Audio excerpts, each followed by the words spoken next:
Ladies and gentlemen, Senator Davis.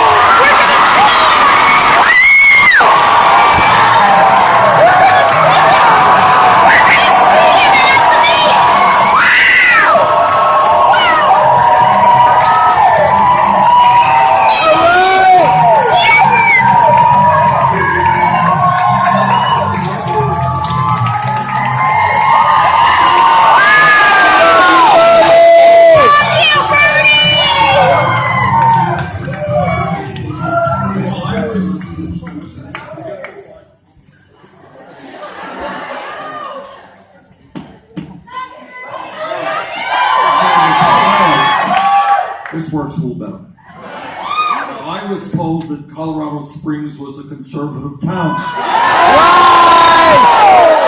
Must have heard that from Clinton. Let me just say a few things. Could somebody turn these lights down? I can't see anybody. Right? Great start here. All right. There we go. Okay. That's better, yeah! What I want to say, first of all, is thanks very much for coming out. I'm sorry we couldn't get you in there, but apparently we got a lot of people in the other room. That's a good thing. All right, second of all, Tuesday is a very, very important day. And our job in the next 3 days is to do everything that we can to see that Donald Trump is not the elected president of the United States. And that Hillary Clinton is elected president. So I'm here in Colorado Springs for two reasons. One, to ask you to work as hard as you can for Secretary Clinton. But number two, the day after the election, you need to keep working. This country faces enormous crises, no question about it. And the major concern that I have is we have a handful of billionaires, people like the Koch brothers and Sheldon Adelson, people who are spending, as we speak, right now, they are flooding TVs, all airwaves, all over this country with ugly 30-second ads. Now, why do multi-billionaires want to buy an election? And the answer is they are very greedy, and apparently if you're the Koch brothers and you're worth $80 billion, that is not enough. So they want to spend an enormous amount of money, and are doing that all over this country, in order to elect candidates who represent the wealthiest people in this country and the most powerful people in this country. We need a Congress and a president who represents the middle class and working families, not just the 1%.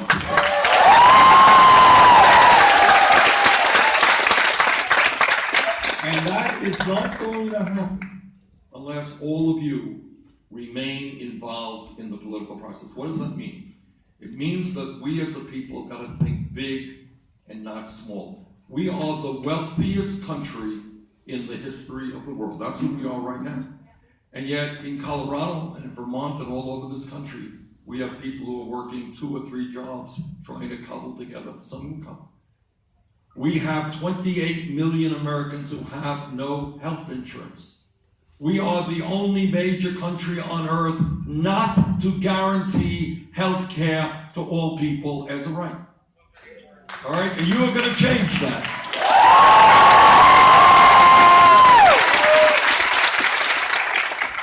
We are the only major country on earth not to guarantee paid family and medical leave. Did you all know that? You know what that means?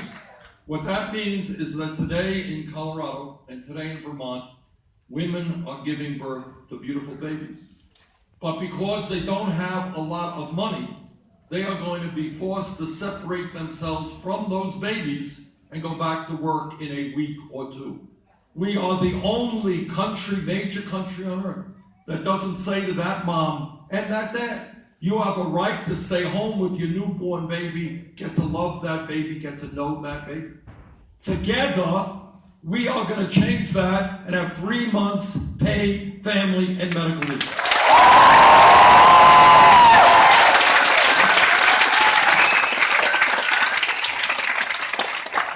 All of you know that we are living in a highly competitive global economy. You know that technology is changing every day. You know that if we are going to succeed as a nation, we need the best educated workforce in the world. And yet there are hundreds of thousands of bright, qualified young people who cannot go to college for one reason, and the reason is their families lack the money. And just think for a moment how many scientists and engineers and teachers and doctors and nurses we are losing because those young people can't get the education that they need. What I believe and what Secretary Clinton believes is that if we're going to have the best educated workforce in the world, we have got to make public colleges and universities tuition free.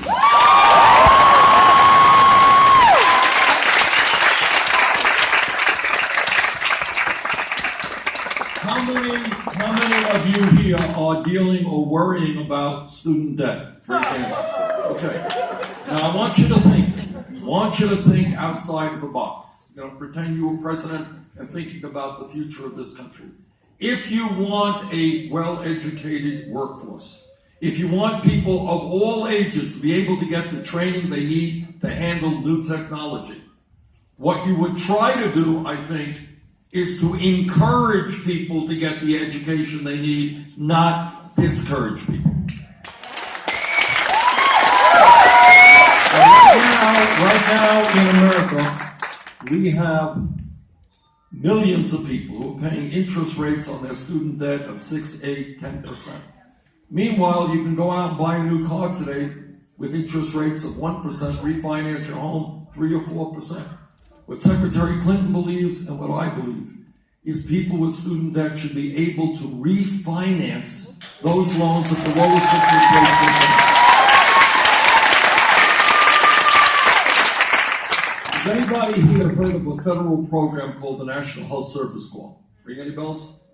What it is, not a widely known program, but I worked very hard on it, put billions of dollars into it. What it says is if anybody in medical school, dental school, a nursing school, other graduate healthcare programs, is prepared to serve in a medically underserved area, those debts that those individuals have incurred will be forgotten.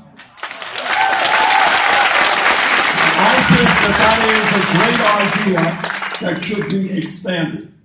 We need nurses, we need teachers in this country, we need child care workers, we need police officers, we need people to serve the public. If you are prepared to serve the public in a nonprofit capacity, I think your debts should be forgiven.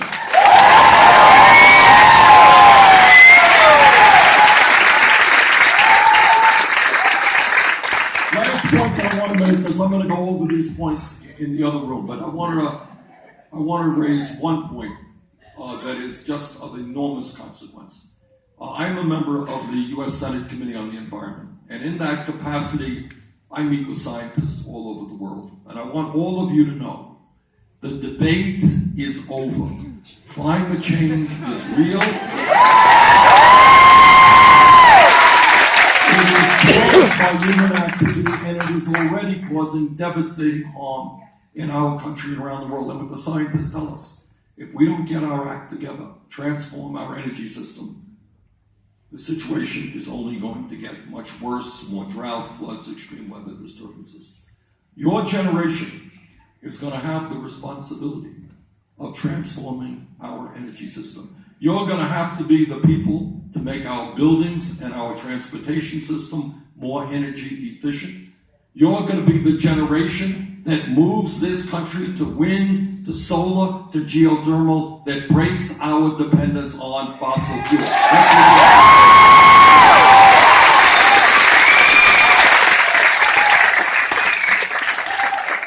This election on Tuesday is enormously important because Secretary Clinton believes in science and she's listening to the science. Donald Trump thinks that climate change is a hoax. And I want you to think about it. I want you to think about the planet that you, your children, and your grandchildren will be living in. We have a moral responsibility as custodians of this earth. That's who we are. This is the only planet we have. And we have a moral responsibility to leave it to future generations in a way that is healthy and habitable. That is what Tuesday is about. We love So- you, Bernie! Love you, Bernie!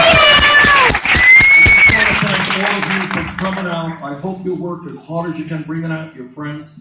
I know that there are a lot of people, are not all that enthusiastic about this election. Get them out to vote. It will make a profound difference to the future of our country. Thank you all very much.